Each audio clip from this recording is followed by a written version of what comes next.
নরসিংদীর রায়পুরায় আওয়ামী লীগ সমর্থিত বর্তমান ও সাবেক চেয়ারম্যানের লোকজনের মধ্যে সংঘর্ষ, পুলিশের গুলি, নিহত 4, বাড়িঘরে আগুন।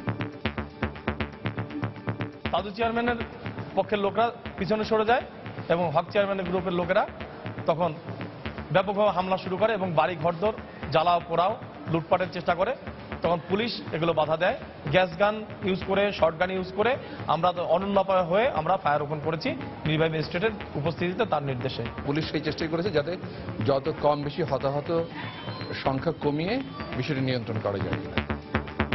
থেমে থেমে সংঘর্ষ চলে সন্ধ্যা পর্যন্ত, বিপুল সংখ্যক র্যাব পুলিশ মোতায়েন। দেখছিলেন সময়ের প্রধান শিরোনাম। সন্ধ্যার সময় সঙ্গে আছি আমি হাফসাতুন্নেসা এবং আমি Zafar Sadiq. Lucy Aliva olive oil, Spanish লাবণ্যের secret. এবার অন্যান্য শীর্ষ সংবাদ। গোবিন্দগঞ্জের আদিবাসীদের ত্রাণ নিতে রাজি করানো যায়নি বাড়ি বাড়ি গিয়েও। কারো ইন্ধন আছে কিনা খতিয়ে দেখা হচ্ছে, জানালেন শিল্প সচিব। ইসি গঠন প্রশ্নে প্রধান দলগুলোকে নিয়ে সুশীল সমাজের দিনভর মতবিনিময়। বিএনপি জাতীয় ঐক্যমত্য এবং আওয়ামী লীগ রাষ্ট্রপতির মাধ্যমে সমাধান খুঁজল আবারও।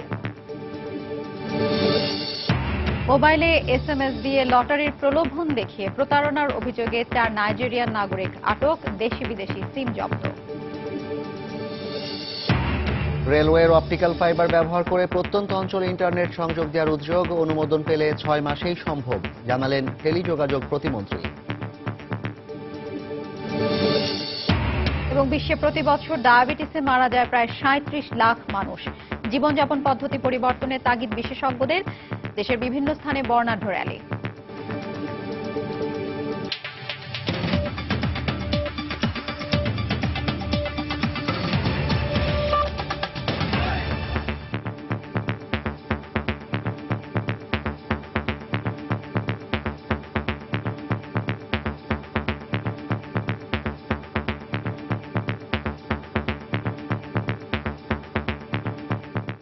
আধিপত্য বিস্তারকে কেন্দ্র করে নরসিংদীতে বর্তমান ও সাবেক চেয়ারম্যানের দুপক্ষের সংঘর্ষে 4 জন নিহত হয়েছেন। এতে পুলিশের 5 সদস্য সহ আরও অন্তত 20 জন আহত হয়েছেন। পুড়িয়ে দেওয়া হয়েছে অর্ধশতাধিক ঘরবাড়ি। সকালে রায়পুরা উপজেলার নীলক্ষা ইউনিয়নে এ সংঘর্ষ হয়। ঘটনাস্থল থেকে 5 জনকে আটক করেছে পুলিশ। নরসিংদী থেকে আশিকুর রহমান পিয়ালের পাঠানো তথ্য ছবি নিয়ে ডেস্ক রিপোর্ট। এলাকাবাসী জানান, গ্রামে আধিপত্য বিস্তার নিয়ে গত কয়েকদিন ধরেই নরসিংদীর রায়পুরা উপজেলার নীলক্ষা ইউনিয়নের আওয়ামী লীগ সমর্থিত বর্তমান চেয়ারম্যান তাজুল ইসলাম এবং সাবেক চেয়ারম্যান আব্দুল হকের সমর্থকদের মধ্যে উত্তেজনা বিরাজ করছিল। এরই জের ধরে সোমবার সকালে দুপক্ষের লোকজন ট্যাটা ও বল্লম নিয়ে সংঘর্ষে জড়িয়ে পড়ে। এ সময় আমিরাবাদ ও সোনাকান্দি গ্রামের বাড়িঘরে অগ্নিসংযোগ ও ককটেল নিক্ষেপ করে তারা। এতে ঘটনাস্থলেই মানিক ও খোকন সহ 3 জনের মৃত্যু হয়। সাধু চেয়ারম্যানের পক্ষের লোকরা পিছনে সরে যায় এবং হক চেয়ারম্যানের গ্রুপের লোকেরা তখন ব্যাপকভাবে হামলা শুরু করে এবং বাড়ি ঘরদোর জ্বালাও পোড়াও লুটপাটের চেষ্টা করে। তখন পুলিশ এগুলো বাধা দেয়। বাধা দিলে তখন পুলিশের উপরে তারা ককটেল নিক্ষেপ করে, ট্যাটা নিক্ষেপ করে, এমনকি ফায়ার আর্মসও তারা ইউজ করেছে বলে আমরা জানতে পেরেছি। খবর পেয়ে পুলিশ ঘটনাস্থলে পৌঁছে রাবার বুলেট, টিয়ার শেল ও গুলি করে পরিস্থিতি নিয়ন্ত্রণে আনার চেষ্টা করে। আহত পুলিশ সদস্যদের উদ্ধার করে নরসিংদী সদর হাসপাতালে ভর্তি করা হয়। সঠিকভাবে হিসাব করে বলতে পারবো আমাদের কত রাউন্ড গুলি ফায়ার করা হয়েছে। তবে আমরা সকাল থেকেই গ্যাস গান ইউজ করে, শর্ট গান ইউজ করে আমরা অনন্যপায় হয়ে আমরা ফায়ার ওপেন করেছি নির্বাহী ম্যাজিস্ট্রেটের উপস্থিতিতে, তার নির্দেশে। আমরা চেষ্টা করেছিলাম যে কোনো গুলি বর্ষণ না করে জনগণকে বুঝিয়ে নিরস্ত করা যায় কিনা। পুলিশ সেই চেষ্টাই করেছে যাতে যত কম বেশি হতাহত সংখ্যা কমিয়ে বিষয়টি নিয়ন্ত্রণ করা যায় কিনা। কিন্তু আজকে সকালে এর মধ্যে আমরা এখনো বলবো না, এটা পুলিশের তদন্তের বিষয়। হয়তো অন্য কোনো ইন্ধনও থাকতে পারে, এটা পুলিশ পরে নিশ্চয়ই তদন্ত করে বের করবে, যে কারণে আজকে পরিস্থিতি একটু বেশি অশান্ত হয়েছিল। এদিকে রাত পর্যন্ত এলাকায় থেমে থেমে সংঘর্ষ চলায় অপ্রীতিকর ঘটনা এড়াতে অতিরিক্ত পুলিশ মোতায়েন করা হয়। ঘটনাস্থল থেকে 5 জনকে আটক করে পুলিশ। সময় সংবাদ, নরসিংদী। গাইবান্ধার গোবিন্দগঞ্জে বাড়ি বাড়ি গিয়ে সাঁওতালদের ত্রাণ নিতে রাজি করানো যায়নি। তারা বলছেন, ত্রাণ নয়, বসতবাড়ির অধিকার ফিরিয়ে দিতে হবে তাদের। এদিকে রংপুর সুগার মিলের জমি দখলে কোনো স্বার্থান্বেষী মহল ইন্ধন দিচ্ছে কিনা তা খতিয়ে দেখা হচ্ছে বলে জানিয়েছেন শিল্প সচিব মোশাররফ হোসেন ভূঁইয়া। সকালে শিল্প মন্ত্রণালয়ে এক সংবাদ সম্মেলনে তিনি একথা জানান। সকাল থেকে মাদারপুর গ্রামের সাঁওতালপল্লীর উঠোনে এভাবেই পড়ে আছে ত্রাণ সামগ্রী বহনকারী গাড়ি। বারবার ত্রাণ নেয়ার জন্য আহ্বান জানানো হলেও এগিয়ে আসতে দেখা যায়নি কাউকে। এমনকি বাড়ি বাড়ি গিয়েও ত্রাণ সামগ্রী নিতে রাজি করানো যায়নি কাউকে। সাঁওতালরা বলছেন, ত্রাণ নয়, বসত বাড়ির অধিকার ফিরে পেতে চান তারা।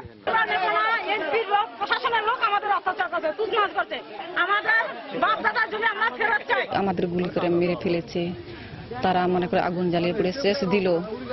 তার আমরা কিভাবে ওর ত্রাণ আমরা নিব বা খাবো? আমরা তো নিব না যতদিন আমাদের এই দাবি না মানে। 20 কেজি চাল, ডাল, তেল, লবণ, আলু এবং 2টো করে কম্বল পরিবার প্রতি নিয়ে আসছে। যারা মাতবর সাধারণ যারা আছে তাদের কথা ছাড়া তারা ত্রাণ নেবেন না। সকালে ঘটনাস্থল পরিদর্শন করেছেন মানবাধিকার কমিশনের একটি প্রতিনিধি দল। ঘটনাস্থল ঘুরে সবার সাথে কথা বলে সমঝোতার পরামর্শ দেন তারা। যথাসম্ভব চেষ্টা করেছি ঘটনাটির ভিতরে ঢুকে অনুসন্ধান করার। এরকম মেসির মানব বিপর্যয় তো নয়, মানবিক বিপর্যয় যে অর্থে আমরা যেভাবে বলি, আমরা সারা পৃথিবীতে যেরকম দেখি সেরকম মানবিক বিপর্যয়ের মতো ঘটনা ঘটেনি। সবাই মিলে বসে এটা অতি সত্য সমাধান হয়ে যাবে এবং আমরা সেই সাজেশনই দিয়ে যাচ্ছি। এদিকে পুরো ঘটনায় কোনো স্বার্থান্বেষী মহলের ইন্ধন আছে কিনা তা খতিয়ে দেখা হচ্ছে বলে জানিয়েছেন শিল্প সচিব মোশাররফ হোসেন ভূঁইয়া। সকালে রাজধানীর মতিঝিলে শিল্প মন্ত্রণালয়ে সুগার মিলের জমি উদ্ধারের বিষয়ে সংবাদ সম্মেলনে তিনি এ দাবি করেন। যারা তাদেরকে এখানে বসিয়েছিল তারাও এটার সাথে সংযুক্ত হয়ে বলেছে যে এখান থেকে চলে যাওয়ার আগে তোমাদের বাড়ি ঘরে আগুন লাগাই দাও। অবৈধ দখলটা মুক্ত করা হয়েছে, এইটাকে এই জায়গায় আর ফিরিয়ে আনার আমাদের কোনো সাঁওতালপল্লীতে পুলিশের উচ্ছেদ কার্যক্রমের প্রতিবাদে ও জড়িতদের শাস্তির দাবিতে রাজশাহী বিশ্ববিদ্যালয় এবং চাঁপাইনবাবগঞ্জে মানববন্ধন কর্মসূচি পালিত হয়েছে। সাবিহা নিপা, সময় সংবাদ। এদিকে গাইবান্ধার গোবিন্দগঞ্জে আদিবাসী পল্লীতে হামলার ঘটনায় আটক অবস্থায় চিকিৎসাধীন 3 সাঁওতালের হাতকড়া ও রশি খুলে দেওয়া হয়েছে। দুপুরে হাইকোর্টের নির্দেশের পরই তাদের হাতকড়া ও রশি খুলে দেওয়া হয়। দুপুরে উচ্চ আদালতের একজন আইনজীবীর করা রিটের পরিপ্রেক্ষিতে বিচারপতি ওবায়দুল হাসান ও বিচারপতি কৃষ্ণা দেবনাথের সমন্বয়ে গঠিত হাইকোর্টের দ্বৈত বেঞ্চে এই নির্দেশ দেন। বর্তমানে এই 3 সাঁওতালের মধ্যে 2 জন রংপুর মেডিকেল কলেজ হাসপাতালে এবং একজন ঢাকার চক্ষু হাসপাতালে চিকিৎসাধীন রয়েছে। গত 6 নভেম্বর আদিবাসীদের জমি দখলের উদ্দেশ্যে প্রভাবশালীদের ইন্ধনে গাইবান্ধার গোবিন্দগঞ্জে সাঁওতাল পল্লীতে উচ্ছেদ অভিযান চালায় পুলিশ। এ সময় সংঘর্ষে 3 সাঁওতাল নিহত হওয়ার পাশাপাশি বেশ কয়েকজন আহত হয়।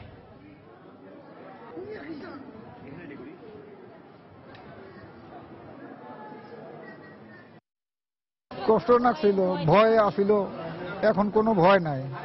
আজকে হ্যান্ডকাম খুলে দিয়েছে, এইমাত্র আমি ভালো আছি, সুস্থ আছি আর কি। এই আদেশ পাওয়ার সাথে সাথেই হাতের হাতকড়া খুলে দিতে বলেছেন এবং পুলিশ কমিশনারকে এবং ডিআইজি রংপুর রেঞ্জ এনাদেরকে নির্দেশ দেওয়া হয়েছে আগামী 16 নভেম্বরের মধ্যে আদালতে এই হাতকড়া খুলে দেওয়া সংক্রান্ত বিষয়ে প্রতিবেদন দাখিল করার জন্য। মারাকাশে জলবায়ু সম্মেলনে যোগ দিতে 3 দিনের সফরে মরক্কোর পথে প্রধানমন্ত্রী শেখ হাসিনা। সকাল 10:10টার দিকে হযরত শাহজালাল আন্তর্জাতিক বিমানবন্দর থেকে একটি ফ্লাইটে ঢাকা ছাড়েন প্রধানমন্ত্রী। বিমানবন্দরে তাকে বিদায় জানান অর্থমন্ত্রী আবুল মাল আব্দুল মুহিত, শিল্পমন্ত্রী আমির হোসেন আমু, সড়ক পরিবহন ও সেতু মন্ত্রী ওবায়দুল কাদের সহ মন্ত্রিসভার সদস্যরা। এ সফরে প্রধানমন্ত্রীর সঙ্গে রয়েছেন পররাষ্ট্রমন্ত্রী আবুল হাসান মাহমুদ আলী, পানি সম্পদ মন্ত্রী আনিসুল ইসলাম মাহমুদ, পরিবেশ ও বনমন্ত্রী আনোয়ার হোসেন মঞ্জু সহ 58 সদস্যের প্রতিনিধি দল। 3 দিনের সফর শেষে 16 নভেম্বর প্রধানমন্ত্রীর দেশে ফেরার কথা রয়েছে।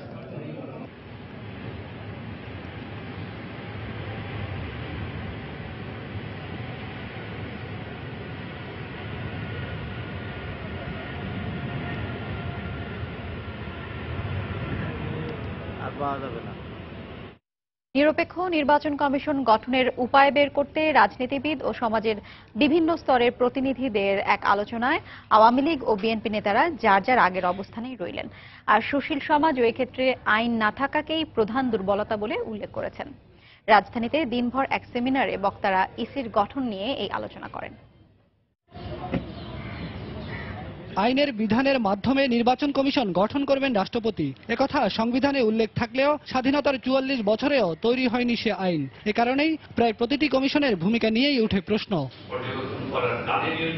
সোমবার রাজধানীর সিরিডাপ মিলনায়তনে নির্বাচন কমিশন গঠন নিয়ে এক গোলটেবিল আলোচনায় অংশ নিয়ে এ মন্তব্য করেন সুশীল সমাজের প্রতিনিধিরা। আইন প্রণয়নের মাধ্যমে নির্বাচন কমিশন গঠনের সুষ্ঠু রূপরেখা তৈরির দাবি জানান তারা, যাতে উল্লেখ থাকবে কমিশনারদের যোগ্যতার বিষয়টিও। এইবার আইন ছাড়া নির্বাচন কমিশন নিয়োগ হলে সেটা সাথে সাথেই প্রশ্নের সম্মুখীন হবে। ওনারা সবাই আছেন বাছাই কমিটি তো আইন হলো না, এটা আইনের একটা দিক। কার জন্য কথাগুলো বলা হচ্ছে? সরকারকে আদৌ কথা শুনতে চায় বা সরকারকে এখানে কোন ইনসেন্টিভ আছে এটা পালন করার? আমার মনে হয় না। অনুসন্ধান কমিটি করতে হবে আইনের বিধানাবলী সাপেক্ষে। কিভাবে নির্বাচন হবে, কিভাবে এই বাছাইটা হবে, সেটার প্রক্রিয়াটা যাতে একটা স্বচ্ছ প্রক্রিয়া হয়। আইন প্রণয়নের প্রস্তাবকে জাতীয় পার্টি স্বাগত জানালেও বিএনপি মনে করে জাতীয় ঐক্যমত ছাড়া কোনো প্রক্রিয়াই স্বচ্ছ হবে না। আমরা অবশ্যই মনে করি একটা আইন করা উচিত এবং আইনকে আমরা মনে করি পার্লামেন্টে একটা সার্চ কমিটি হোক, যাই হোক, মানে একটা যেহেতু সংবিধানে একটা আইনের কথা বলা আছে, একমাত্র পথ হচ্ছে একটা জাতীয় ঐক্যমতের পরিপ্রেক্ষিতে আইন করে হোক, আপনার নির্বাচন কমিশনের অ্যাপয়েন্টমেন্ট গুলো হোক এবং নির্বাচন চলাকালীন প্রক্রিয়া ওভারসাইট, এটা পরিষ্কারভাবে চিরতরে বাংলাদেশ থেকে আমাদেরকে ভবিষ্যতের জন্য এটা প্রতিষ্ঠিত করতে হবে। তবে আওয়ামী লীগ বলছে আলোচনার মাধ্যমে যে কোনো সমস্যারই সমাধান হতে পারে, আর এতে ভূমিকা রাখতে পারেন রাষ্ট্রপতি। আলাপ আলোচনা করে হয়তো এটাকে একটা আইনে পরিণত করার বিষয়টি বিবেচনা করা যেতে পারে, সেটা অস্বাভাবিক কিছু না, সেটি একটা ভালো প্রস্তাব এবং অসম্ভব না। যারা বাংলাদেশের সুশীল সমাজ এবং বিভিন্ন স্টেক হোল্ডার, মহামান্য রাষ্ট্রপতি সকলের সাথেই মত বিনিময় করবেন। বক্তারা বলেন, যে প্রক্রিয়ায় অনুসরণ করা হোক না কেন, সবার দায়িত্বশীল আচরণ ছাড়া কোনো নির্বাচনই সুষ্ঠু হবে না। বেলায়েত হোসাইন, সময় সংবাদ, ঢাকা। সন্ধ্যার সময় আরো থাকছে। নারায়ণগঞ্জ সিটি কর্পোরেশন নির্বাচন 22শে ডিসেম্বর। 24 নভেম্বর পর্যন্ত জমা দেওয়া যাবে মনোনয়নপত্র। প্রত্যাহারের শেষ দিন 4 ডিসেম্বর।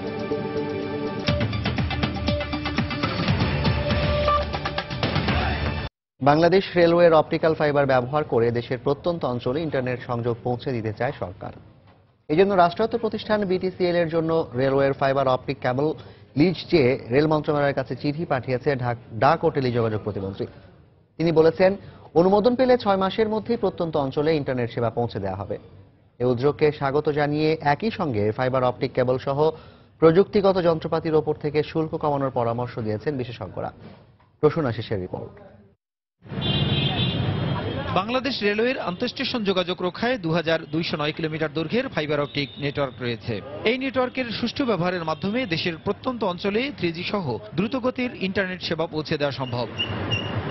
কিন্তু 1997 সালে এই লাইন একটিমাত্র মোবাইল অপারেটরকে লিজ দেওয়ায় অন্য কোনো প্রতিষ্ঠানের রেলওয়ের অবকাঠামো ব্যবহারে প্রতিবন্ধকতা তৈরি হয়।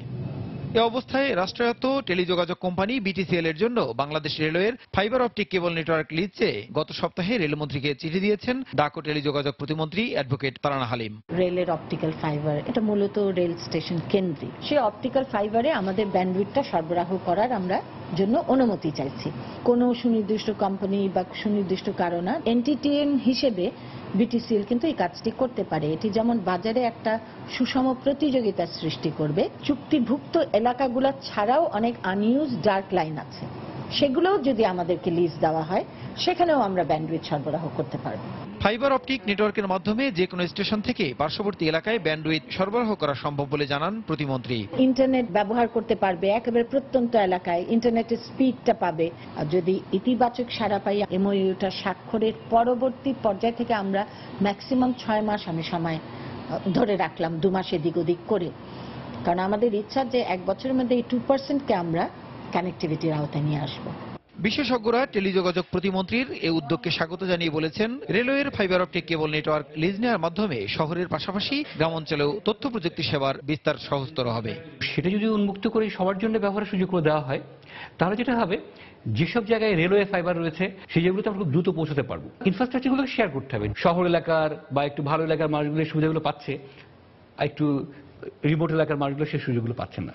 সেক্ষেত্রে এটা আমি মনে করি একটা খুব ভালো উদ্যোগ। ফাইবার অপটিক কেবল, ট্রান্সমিশন ইকুইপমেন্ট, এগুলোর জন্য ট্যাক্সটা যদি আরেকটু কমানো যেত, এটাকে আরো কম খরচে নেটওয়ার্ক বিল করা সম্ভব যেত। বিটিসিএল কে রেলওয়ের ফাইবার অপটিক নেটওয়ার্ক লিজ দেওয়ার বিষয়ে ক্যামেরার সামনে কথা না বললেও রেলমন্ত্রী সময় সংবাদকে জানিয়েছেন শিগগিরই সভা ডেকে এই সংক্রান্ত সিদ্ধান্ত আনুষ্ঠানিকভাবে ডাক ও টেলিযোগাযোগ প্রতিমন্ত্রীকে জানানো হবে। প্রসূন আশিস, সময় সংবাদ, ঢাকা। দর্শক, আকাশের চাঁদ আজ সাজবে অপরূপ সাজে। এ কারণেই আজকের চাঁদকে বলা হয় সুপারমুন। বাংলাদেশ অ্যাস্ট্রোনমিক্যাল অ্যাসোসিয়েশন রাজধানীর কলাবাগানে এই সুপারমুন দেখার আয়োজন করেছে। সেখানে আছেন আমাদের রিপোর্টার দেবাশিস রায়। আমরা সরাসরি চলে যাচ্ছি সেখানে। হাফসা, আপনি জানেন যে আসলে চাঁদ প্রতিনিয়ত আকাশের গায়ে শোভা পেলেও কিন্তু আজকের যে চাঁদ, সেই চাঁদটির প্রেক্ষাপট, তাৎপর্য, সৌন্দর্য সবকিছুই আসলে আলাদা। আপনারা হয়তো এখন দেখতে পাচ্ছেন যে ঠিক এই মুহূর্তে যে চাঁদটি দেখা যাচ্ছে, এই চাঁদটি আজ থেকে প্রায় 70 বছর আগে আকাশে দেখা গিয়েছিল। অর্থাৎ 1948 সালের জানুয়ারি মাসে কিন্তু এই চাঁদটি দেখা মিলেছিল। অর্থাৎ মহাকাশ বা জ্যোতির্বিদ্যায় যদি আমরা বলি, তাহলে সেই জ্যোতির্বিদ্যার বিশ্লেষণ অনুযায়ী কিন্তু সবচেয়ে পৃথিবীর কাছে চলে এসেছে আজকের চাঁদটি, এবং যার কারণে কিন্তু সেই চাঁদের উজ্জ্বলতা এবং চাঁদের আকার বা আকৃতি সেটিও কিন্তু বেড়েছে। এবং বিশেষ করে যারা এটি নিয়ে গবেষণা করেন, বিশেষ করে যারা এটি নিয়ে কাজ করেন, যারা তত্ত্বগুলো অনুসন্ধান করেছেন, তত্ত্বগুলো বিশ্লেষণ করেছেন, তারা যেমনটি বিশ্লেষণ করে এবারে জানিয়েছেন যে আজকের যে চাঁদটি লক্ষ্য করা যাচ্ছে, সেই চাঁদটি এখন যে অবস্থানে রয়েছে পৃথিবী থেকে, এই উপগ্রহটির দূরত্ব এখন পর্যন্ত যে গবেষণাগুলি হয়েছে, যে পরিমাপগুলি এসছে, সেই পরিমাপ অনুযায়ী আমরা বলতে পারি যে 2,25,524 মাইল দূরত্বে অবস্থান করছে, এবং যেটি খুবই নিকটবর্তী পৃথিবী থেকে চাঁদের দূরত্ব। এবং এই দূরত্বকে কিন্তু মহাকাশ বিদ্যা বা জ্যোতির্বিদ্যায় বলা হচ্ছে পেরিজি। অর্থাৎ পৃথিবী থেকে চাঁদের যে দূরত্ব, সেই দূরত্বের সবচেয়ে নিকটবর্তী অবস্থানকে বলা হয় পেরিজি। এবং পেরিজির যে স্বাভাবিক দৈর্ঘ্য থাকে বা পেরিজির যে স্বাভাবিক আপনার দূরত্ব থাকে, সেই দূরত্ব যদি বিবেচনা করা হয়, তাও কিন্তু সেটির 3 লাখের উপরে, 3 লাখ মাইলের উপরে।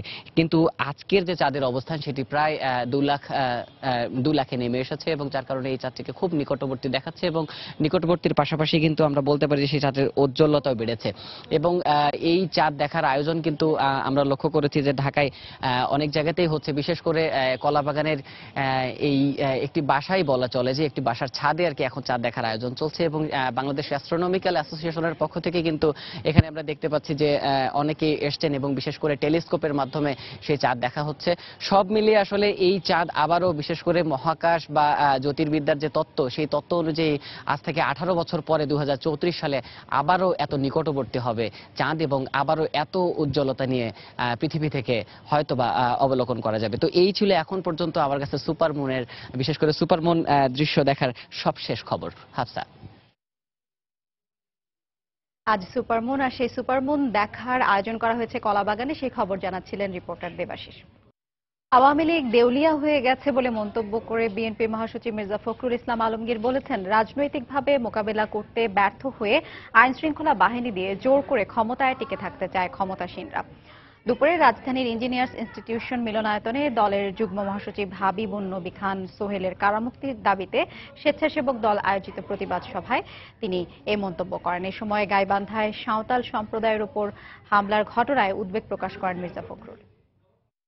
সবচেয়ে শোষিত এবং সবচেয়ে নিরীহ সাঁওতাল সম্প্রদায়ের মানুষ গোবিন্দগঞ্জে, গাইবান্ধার, তাদেরকে কি অমানবিক ভাবে তাদেরকে পিটিয়ে বের করে দিয়ে তাদের বাড়ি ঘরে আগুন জ্বালিয়ে গুলি করে মেরেছে, এবং সেটা রাষ্ট্রীয় বাহিনীকে ব্যবহার করে। বন্ধুগণ, আমরা তীব্র নিন্দা জানাচ্ছি, ধিক্কার জানাচ্ছি যে আজকে এই ধরনের হত্যাকাণ্ড এখন গণহত্যার সামিল বলে আমরা মনে করি। আওয়ামী লীগ হচ্ছে সেই রাজনৈতিক দল যারা রাজনৈতিকভাবে বিএনপিকে মোকাবেলা করতে ব্যর্থ হয়ে সম্পূর্ণ দেউলিয়া হয়ে আইন শৃঙ্খলা বাহিনীর আশ্রয় নিয়ে তারা ক্ষমতায় জোর করে টিকে থাকতে যাচ্ছে। প্রশাসন সঠিকভাবে কাজ করতে না পারলে সরকারের উন্নয়ন ফলপ্রসূ হবে না বলে মন্তব্য করেছেন স্বরাষ্ট্রমন্ত্রী আসাদুজ্জামান খান কামাল। দুপুরে খুলনার সার্কিট হাউসে জেলা ও মহানগর আওয়ামী লীগের সঙ্গে মতবিনিময় অনুষ্ঠানে তিনি কথা বলেন। আমরা যে উন্নয়নের মহাসড়কে চলেছি, আমরা আমাদের মাননীয় প্রধানমন্ত্রী মনে করেন যে উন্নয়নের পাশাপাশি যদি আমরা জনগণের নিরাপত্তা এবং আমরা যদি প্রশাসন আমরা সঠিকভাবে কাজ না করতে পারি, তাহলে এই উন্নয়ন ফলপ্রসূ হবে না, বাধাপ্রাপ্ত হবে। যেই অন্যায় করে, যেই দোষী হয়, সে দলের নেতা হোক, সমাজপতি হোক, কিংবা বিশিষ্ট ব্যক্তি হোক, প্রভাবশালী লোক হয়ে থাকুক, মাননীয় প্রধানমন্ত্রী কাউকে ছাড় দেন না। সন্ধ্যার সময় আরো থাকছে। কাশ্মীরে নতুন করে পাক ভারত গোলাগুলি, বিএসএফ এর গুলিতে 7 পাকিস্তানি সেনা নিহত, দাবি ইসলামাবাদে।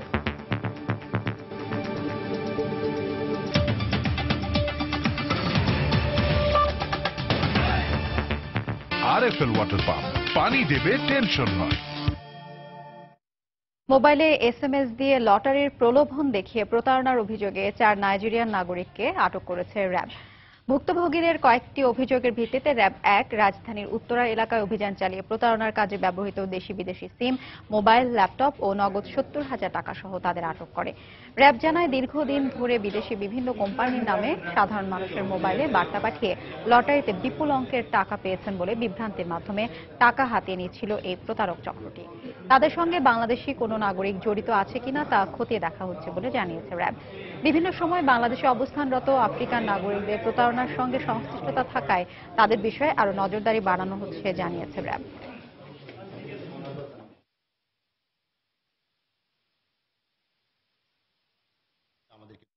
মোবাইলের মাধ্যমে লটারির প্রলোভন দেখিয়ে বেশ প্রতারণা করে অনেক টাকা হাতিয়ে নিচ্ছে একটা গ্রুপ। উত্তরার 14 নম্বর সেক্টরের একটি বিকাশ নাম্বার থেকেই এই চক্র মাত্র 12 দিনে 11 লক্ষ টাকারও বেশি হাতিয়ে নিয়েছে। এই প্রতারণা চক্রের সাথে মোট 4 জন নাইজেরীয় প্রতারককে গ্রেফতার করেছি। 24টি দেশি এবং বিদেশি সিম, নাইজেরিয়ান নায়রা প্রায় 15,400 এবং বাংলাদেশি টাকা 70,850, এর সাথে $120 US ডলারও ছিল। প্রাথমিক জিজ্ঞাসাবাদে তারা জানিয়েছে যে তারা এদেশে গার্মেন্টস ব্যবসার জন্য এসছে, ফুটবল খেলতে এসছে ইত্যাদি কথাবার্তা তারা বলছে। আগামী 22 ডিসেম্বর অনুষ্ঠিত হবে নারায়ণগঞ্জ সিটি কর্পোরেশন নির্বাচন। 24 নভেম্বর পর্যন্ত জমা দেওয়া যাবে মনোনয়নপত্র। প্রত্যাহারের শেষ দিন 4 ডিসেম্বর। বিকেলে নির্বাচন কমিশন সচিবালয়ে সংবাদ সম্মেলনে প্রধান নির্বাচন কমিশনার কাজী রকিবউদ্দিন আহমেদ এ তফসিল ঘোষণা করেন। মনোনয়নপত্র দাখিলের শেষ তারিখ 24 নভেম্বর 2016 বৃহস্পতিবার। মনোনয়নপত্র বাছাই 26-27 নভেম্বর 2016 শনি রবিবার। প্রার্থিতা প্রত্যাহারের শেষ তারিখ 4 ডিসেম্বর 2016 রবিবার। প্রতীক বরাদ্দ 5 ডিসেম্বর 2016 সোমবার।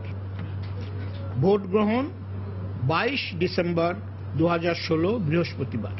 আমরা নির্দেশনা তো প্রথম থেকেই দেই যে আপনারা অ্যাবসলিউটলি আইন সামনে রেখে চোখ বন্ধ করে অ্যাকশন নিন। কার এগেনস্টে অ্যাকশন নেওয়া হচ্ছে এটার দিকে তাকাবেন না, এটাই আমাদের নির্দেশনা। ডিশ লাইন ছাড়া বা অবৈধ ডিটিএইচ পদ্ধতিতে দেশি বিদেশি বিভিন্ন টেলিভিশন চ্যানেল দেখা বন্ধ করতে এর প্রয়োজনীয় যন্ত্রপাতি বিক্রয়কারীদের বিরুদ্ধে কঠোর আইনগত ব্যবস্থা নেওয়া হবে বলে জানিয়েছেন তথ্যমন্ত্রী হাসানুল হক ইনু।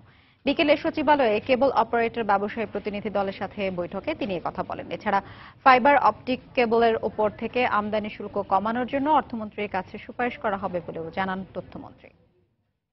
অবৈধ ডিটিএইচ পদ্ধতি বাংলাদেশে বন্ধ করার জন্য যারা এই যন্ত্রপাতি বিক্রি করে তাদেরকে তাদের বিরুদ্ধে আইনানুগ ব্যবস্থা গ্রহণ করার জন্য কঠোর ব্যবস্থা আমরা নিব। সাধারণ মানুষ যাতে ইন্টারনেট ব্যবহার করতে পারে সেই জন্য ফাইবার অপটিকের দামটা কমানো দরকার। আমি মন্ত্রী পরিষদে এবং অর্থ মন্ত্রণালয়ের সঙ্গে আমরা সুনির্দিষ্ট একটা প্রস্তাব আকারে এই বিষয়টা নিয়ে আলোচনা করব। বিশ্ব স্বাস্থ্য সংস্থা বলছে প্রতি 11 জন মানুষের মধ্যে একজন ডায়াবেটিসে আক্রান্ত। আর এ রোগে প্রতি বছর মারা যান প্রায় 37 লাখ মানুষ। বিশেষজ্ঞদের অভিমত, অপরিকল্পিত নগরায়ন, জীবনযাপনের পদ্ধতি ও খাদ্যাভ্যাসের ব্যাপক পরিবর্তনই বাংলাদেশের মতো তৃতীয় বিশ্বের দেশে ডায়াবেটিসের প্রধান কারণ। এক্ষেত্রে সচেতনতা বাড়ানোর পাশাপাশি চিকিৎসা ব্যয় দরিদ্র মানুষের নাগালের আওতায় আনার পরামর্শ তাদের। খলিলুর রহমানের ছবিতে রাশেদ বাপ্পির রিপোর্ট। এই সূর্য জানান দিচ্ছে নতুন একটি সকালের, নতুন একটি দিনের। সূর্যের এই নিয়মানুবর্তিতার মতোই প্রতিদিন শহরের পার্কগুলোতে নিয়ম মেনে চলে শরীরচর্চা। বিশ্বে প্রতি 3 জনের একজনই স্থূলকায়, যা ডায়াবেটিস আক্রান্ত হওয়ার প্রধান কারণ। তাই দেহের ওজন ঠিক রাখতে শরীরচর্চার এই আয়োজন। এই বয়সে যারা হাঁটে আমি ধরেন সেটার রোগাক্রান্ত হয়ে ডায়াবেটিস হোক যে কোনো অসুখই ছাড়ে। কিশোর বয়স থেকে ব্যায়াম করা যাদের উচিত এখানে তাদেরকে আমি পাচ্ছি। অলসতা অবশ্যই প্রতিদিন সকালে একটু ঘুমাইতাম, বেশি হাঁটাহাঁটি কমই করতাম, তো ডায়াবেটিস হওয়ার পর যখন রুটিন মাফিক এখন চলতে হয়। শিশুকাল থেকে নিয়ম মেনে খেলাধুলা ও শরীরচর্চা ডায়াবেটিসের ঝুঁকি রোধে কার্যকর ভূমিকা রাখে। তবে যান্ত্রিক এই শহরে সেই সময় কিংবা সুযোগ হয়ে ওঠে না অনেকেরই। ওরা আসতে চায় কিন্তু ওরা আসতে পারে না, ওরা রাত্রে ওরা একটু দেরিতে ঘুমায়। রাজধানীতে সবুজ ঘেরা কোনো মাঠ নাই, এমন কোনো প্লেস নাই যেখানে আমরা হাঁটতে পারবো, তো এই জন্য হয়তো বা কেউ আসে না। দেশে ডায়াবেটিস রোগীর সংখ্যা প্রায় ৭১ লাখ। ২০৪০ সালে এ সংখ্যা দাঁড়াবে ১,৩৬,০০,০০০ লাখে। তবে সবচাইতে আতঙ্কের খবরটি হচ্ছে ডায়াবেটিস রোগীর অর্ধেকই জানেন না তার আক্রান্ত হওয়ার বিষয়টি। একবার আক্রান্ত হলে আমৃত্যু বয়ে বেড়াতে হয় ডায়াবেটিস, তাই এর চিকিৎসাও চালাতে হয় জীবনের শেষ দিন পর্যন্ত। গরিব রোগীদের জন্য সরকারের উচিত একটু সহযোগিতা করা, না হয় আমাদের গরিব রোগীদের পক্ষে চিকিৎসা করা সম্ভব নয়। ৩১ বছর হয়ে গেছে ডায়াবেটিক হয়েছে, নিয়মিত ব্যায়াম করি, ওষুধ খাই, এই জন্য আমি এখনো সুস্থ আছি। ডায়াবেটিস নিয়ন্ত্রণে সমন্বিত উদ্যোগ নেওয়ার পরামর্শ বিশেষজ্ঞদের। ইনসুলিন ডিপেন্ডেন্ট রোগীদের ইনসুলিন তো মৌলিক চাহিদা, এটাকে হিউম্যান রাইট হিসেবে মেনে নেয়। ইনসুলিন অ্যাভেলেবল করা যারা গরিব তাদের জন্য অ্যাভেলেবল করা তো সবার দায়িত্ব হয়ে গেল। সরকার এবং ধনী ব্যক্তি অবশ্যই এগিয়ে আসা উচিত, সমন্বিতভাবে কিছু করা, যাতে কোনো মানুষ যাতে ইনসুলিনের অভাবে যাতে সে তার চিকিৎসা ব্যাহত না হয়। ডায়াবেটিস নিরাময়যোগ্য না হলেও নিয়ন্ত্রণযোগ্য। চিকিৎসা বিশেষজ্ঞরা বলছেন পরিকল্পিত জীবনযাপন, সুষম খাবার গ্রহণ এবং নিয়মিত ব্যায়াম ও কায়িক পরিশ্রমের মাধ্যমে ডায়াবেটিস জনিত জটিলতা এড়িয়ে সম্পূর্ণ সুস্থ থাকা সম্ভব। রাশেদ বাপ্পি, সময় সংবাদ, ঢাকা। প্রথমবারের মতো বাংলাদেশ নৌবাহিনীর কাছে দুটি সাবমেরিন হস্তান্তর করেছে চীন সরকার। সোমবার চীনে এক অনুষ্ঠানে বাংলাদেশ নৌবাহিনীর প্রধান অ্যাডমিরাল নিজামুদ্দিন আহমেদের কাছে সাবমেরিন দুটি হস্তান্তর করা হয়। এ সময় দুই দেশের নৌবাহিনীর কর্মকর্তারা উপস্থিত ছিলেন। এ সময় চীনা নৌবাহিনীর প্রশংসা করে নৌবাহিনী প্রধান বলেন, বাংলাদেশ নৌবাহিনী ত্রিমাত্রিক শক্তির এ যাত্রা ইতিহাসে স্মরণীয় হয়ে থাকবে।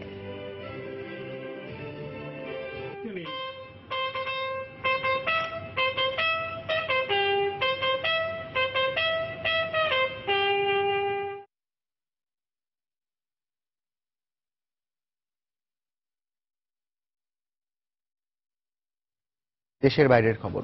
কাশ্মীরের নিয়ন্ত্রণ রেখার কাছে পাকিস্তান ও ভারতীয় সেনাদের মধ্যে রোববার রাতভর গোলাগুলিতে অন্তত ৭ পাকিস্তানি সেনা নিহত হয়েছেন। এ ঘটনার তীব্র নিন্দা জানিয়ে ভারতীয় রাষ্ট্রদূতকে তলব করার পাশাপাশি দিল্লিকে একটি প্রতিবাদপত্র পাঠিয়েছে পাক পররাষ্ট্র দপ্তর। ভারতীয় সেনারা বিনা উস্কানিতে গুলিবর্ষণ করেছে উল্লেখ করে এর কড়া জবাব দেওয়া হবে বলে হুঁশিয়ারি করেন পররাষ্ট্র মন্ত্রণালয়ের মুখপাত্র নাফিজ জাকারিয়া। শোক প্রকাশ করেছেন প্রধানমন্ত্রী নওয়াজ শরীফ। এরই মধ্যে নিহত ৭ সেনার পরিচয় প্রকাশ করেছে পাকিস্তানি সেনাবাহিনীর জনসংযোগ বিভাগ IAPR। সংস্থাটি এক বিবৃতিতে জানায়, ভারত অস্ত্রবিরতি লঙ্ঘন করে পাকিস্তানের ভীমবার সেক্টরের সেনাঘাঁটি লক্ষ্য করে গুলিবর্ষণ করলে ওই ৭ সেনা নিহত হন। হামলার জবাবে পাকিস্তানি রেঞ্জার্স BSF এর তল্লাশি চৌকি লক্ষ্য করে পাল্টা গুলি চালায়।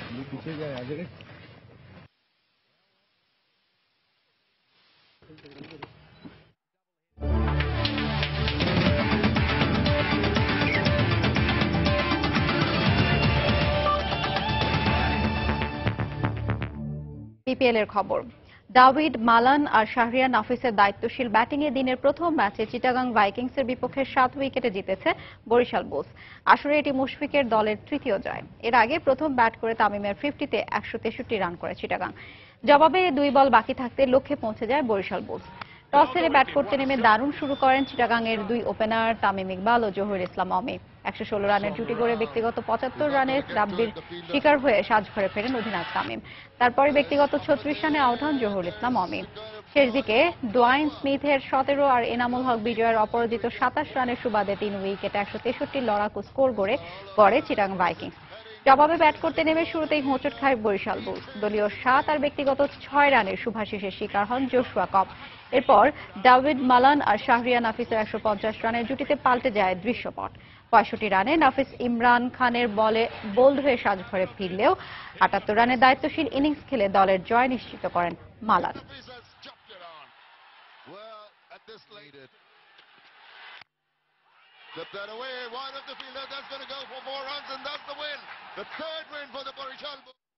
হকির খবর। ফেডারেশনের দূরদর্শিতার অভাবে শঙ্কার মুখে বাংলাদেশ জাতীয় হকি দলের AHF কাপে অংশগ্রহণ। 19 তারিখ থেকে টুর্নামেন্ট শুরু হওয়ার কথা থাকলেও ভিসা জটিলতায় অনিশ্চিত জিমি চয়নদের হংকং যাত্রা। এজন্য ফেডারেশনের অব্যবস্থাপনাকেই দুষলেন জাতীয় দলের ম্যানেজার আরিফুল হক প্রিন্স। হংকংয়ের ভিক্টোরিয়া সিটিতে আগামী শনিবার থেকে শুরু হচ্ছে ৫ম AHF কাপ ট্রফি টুর্নামেন্ট। আসরকে সামনে রেখে পোল্যান্ড ও অস্ট্রিয়ায় 3 সপ্তাহের কন্ডিশনিং ক্যাম্পের পাশাপাশি সাভারে বিকেএসপিতে 10 দিনের ক্যাম্প করেছিল জাতীয় দল। কিন্তু সোমবার পর্যন্ত দলের অধিকাংশ খেলোয়াড় ও কর্মকর্তার ভিসা না হওয়ায় অনিশ্চয়তার মুখে টুর্নামেন্টে অংশগ্রহণ। মূলত টুর্নামেন্ট শুরুর মাত্র 3 দিন আগে আবেদন করায় ভিসা দিতে অপারগতা প্রকাশ করে চীনা দূতাবাস। তবে ফেডারেশন ও সরকারের পক্ষ থেকে এরই মধ্যে ভিসার জন্য কূটনৈতিক তৎপরতা চালানো হচ্ছে, এমনটাই জানিয়েছেন দলের ম্যানেজার। তবে শেষ পর্যন্ত ভিসা পাওয়া না গেলে এশিয়া কাপের মূল পর্বে খেলতে না পারার পাশাপাশি দলের দীর্ঘমেয়াদী ক্ষতির আশঙ্কা করেন তিনি।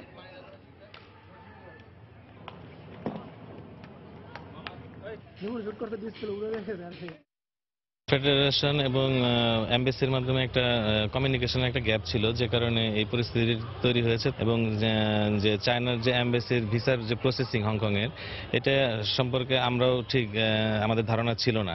আমরা এশিয়া কাপ খেলার টার্গেট নিয়ে ওখানে চ্যাম্পিয়নশিপের জন্য যাচ্ছি, তো এটা যদি না যাওয়া হয় এটা হবে বাংলাদেশ হকির জন্য দুর্ভাগ্যজনক। সন্ধ্যার সময় এ পর্যায়ের শীর্ষ সংবাদগুলো জানিয়ে দিচ্ছি আরেকবার।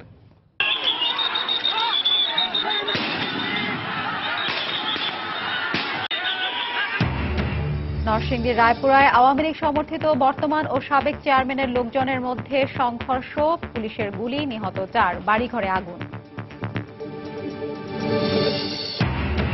গোবিন্দগঞ্জের আদিবাসীদের ত্রাণ নিতে রাজি করানো যায়নি বাড়ি বাড়ি গিয়েও। কারো ইন্ধন আছে কিনা খতিয়ে দেখা হচ্ছে, জানালেন শিল্প সচিব। ইসি গঠন প্রশ্নে প্রধান দলগুলোকে নিয়ে সুশীল সমাজের দিনভর মতবিনিময়, বিএনপি জাতীয় ঐকমত্য এবং আওয়ামী লীগ রাষ্ট্রপতির মাধ্যমে সমাধান খুঁজল আবারও। মোবাইলে SMS দিয়ে লটারির প্রলোভন দেখিয়ে প্রতারণার অভিযোগে 4 নাইজেরিয়ান নাগরিক আটক, দেশি বিদেশি সিম জব্দ। বিশ্বে প্রতি বছর ডায়াবেটিসে মারা যায় প্রায় 37 লাখ মানুষ।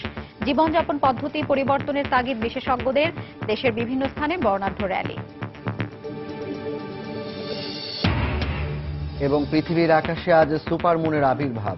68 বছরের মধ্যে সবচেয়ে উজ্জ্বল চাঁদের সৌন্দর্য উপভোগে বাংলাদেশে উৎসুক মানুষের ভিড়। এই ছিল সন্ধ্যার সময়। যে কোনো খবর পেতে ভিজিট করুন সময়নিউজ.tv। সঙ্গে থাকুন সময়।